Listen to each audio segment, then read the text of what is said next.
வாழைப்பூ தினமும் சாப்பிட்டால் நடக்கும் அதிசயம் புதிய கண்டுபிடிப்பு. ஆமாங்க, இந்த வாழைப்பூல ஏகப்பட்ட நற்குணங்கள் இருக்கு. இன்னும் குறிப்பா சொல்லப்போனால் முக்கணிகள் சொல்லக்கூடிய மாப்பழ வாழையில் இந்த வாழைக்கு வந்து 3ஆம் இடம் கிடைச்சிருக்கு. அப்பவே தெரிஞ்சுக்கங்க எவ்வளோ சத்துக்கள் அடங்கியிருக்கு.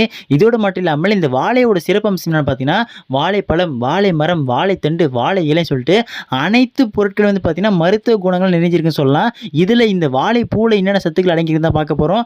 அதோடு மட்டும் இல்லாமல் தற்போது நடத்த ஆராய்ச்சியாளர் தெளிவாக சொல்லியிருக்காங்க, வாழைப்பூவை யாரெல்லாம் தொடர்ந்து வாரத்தில் ஒரு 3 முறையாக சாப்பிட்றாங்களோ அவங்க உடம்புல வந்து பல்வேறு விதமான மாற்றம் காணப்படுதான். அதோடு இல்லாமல் ஒரு சிறப்பு அம்சம் என்னன்னு சொல்லியிருக்காங்க, பயன்களும் சொல்லியிருக்காங்க, பல நோய்களுக்கு மருந்தாக இருக்குன்னு சொல்லியிருக்காங்க. அதெல்லாம் என்னென்னு தெளிவாக சொல்ல போகிறேன். அதெல்லாம் பார்க்கறதுக்கு முன்னாடி இது போன்ற பயனுள்ள தகவல்கள் நீங்கள் தினந்தோறும் தெரிஞ்சுக்க நம்ம சேனலை இப்போ வரைக்கும் சப்ஸ்கிரைப் பண்ணாமல் இருக்கேன், டக்குன்னு சப்ஸ்கிரைப் பண்ணிட்டு உங்கள் ஃப்ரெண்ட்ஸுக்கும் தகவல் தெரிந்து அவங்களும் ஷேர் பண்ணுறேங்க. சரி வாங்க அதெல்லாம் என்னென்ன அப்படின்னு பார்த்தலாம். ஸோ முதல் விஷயம் என்னென்னு பார்த்தீங்கன்னா, இந்த வாழைப்பூ பொறுத்த வரைக்கும் கால்சியம், பொட்டாசியம், மேக்னீசியம், பாஸ்பரஸ், இரும்பு சத்து, அதோடு மட்டும் இல்லாமல் பல விதமான விட்டமின் இருக்காங்க. அதுவும் குறிப்பாக சொல்ல போனால் விட்டமின் ஏ, விட்டமின் B1 மற்றும் விட்டமின் சி வந்து பார்த்தீங்கன்னா அதிக அளவு நிறைஞ்சிருக்கின்றாங்க. இதன் காரணமாக யாரெல்லாம் வாழைப்பூ அதிகமாக சாப்பிட்றாங்களோ அவங்க உடம்புல ஏற்படக்கூடிய முதல் மாற்றம் என்னவா இருக்குன்னு பார்த்தீங்கன்னா, அவங்க ரத்தத்தில் இருக்கிற தேவையில்லாத கொழுப்புகள் நீக்கி விடுமா. அதோடு மட்டும் இல்லாமல் உங்கள் ரத்த ஓட்டத்தை சீராக வைக்கின்றாங்க.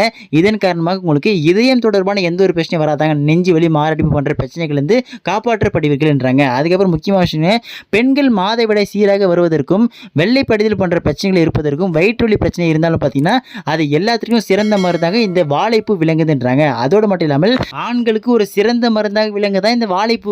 உண்மைதான்ப்பா சொல்கிறேன். என்ன மேட்டர்னா, ஆண்களுக்கு வந்து பார்த்தீங்கன்னா இந்த விந்தணு வந்து தண்ணியாக இருக்குன்னு கவலைப்படுவீங்க, அது கெட்டித்தன்மை ஆகுவதற்கும், அதோடு மட்டும் இல்லாமல் ஆண்களின் விரைப்புத்தன்மை அதிகரிக்கிறதுக்கும் பார்த்தீங்கன்னா இந்த வாழைப்பூ ரொம்ப உதவுதான். புரியுதுங்களா? இதோடு மட்டும் இல்லாமல் ஆண்களுக்கு மலட்டுத்தன்மை பிரச்சனை இருக்குது, அதாவது குழந்தையின்மை பிரச்சனை இருக்குது அப்படின்னு நினச்சிங்கன்னா தயவு செஞ்சு வாழைப்பூ சாப்பிட்டுவாங்க. அந்த பிரச்சனையை நீங்குவதற்கு ரொம்ப உதவுன்றாங்க. இதுக்கப்புறம் முக்கியமான விஷயங்க, ரத்த அழுத்தம் யாருக்கெல்லாம் இருக்குன்னு நினைக்கிறீங்களோ தயவு செஞ்சு நீங்கள் வாழைப்பூ சாப்பிட்டீங்கன்னா உங்கள் ரத்த அழுத்தமானது சமநிலையில் பாதுகாக்கப்படுன்றாங்க. இதோடு மட்டும் இல்லாமல் ரத்த சுகையே வராதாங்க. அதாவது வாழைப்பூ தொடர்ந்து சாப்பிட்டீங்கன்னா உங்கள் சிவப்பு ரத்த அணுக்கள் எண்ணிக்கை அதிகரிக்கின்றாங்க. இதன் காரணமாக இங்கிலீஷில் அனீமியான்னு சொல்லுவாங்க, அந்த நோயானது உங்களுக்கு தாக்காதுன்றாங்க. அதுக்கப்புறம் முக்கியமான விஷயங்க, உங்களுக்கு செரிமான பிரச்சனை இருக்குது, வாய்ப்புண் பிரச்சனை இருக்குது, முக்கியமாக சொல்லப்போனால் உங்களுக்கு மலச்சிக்கல், மூலம் பிரச்சனை போன்ற பல பிரச்சனைகள் இருக்குது அப்படின்னா அது எல்லாத்துக்கும் சிறந்த மருந்தாங்க இந்த வாழைப்பூ விளங்குதாங்க.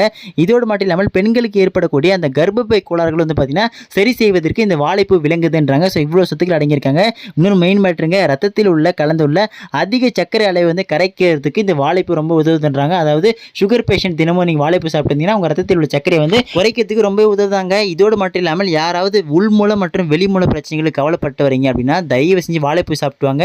அந்த பிரச்சனைகளும் தீர்வதற்கு ஒரு சிறந்த மருந்தாக விளங்குதான். இவ்வளோ சத்துக்கள் கொண்ட இந்த வாழைப்பூவை தொடர்ந்து சாப்பிட்டுவாங்க. கண்டிப்பாக ஏராளமான நன்மைகள் ஏற்படலாம்.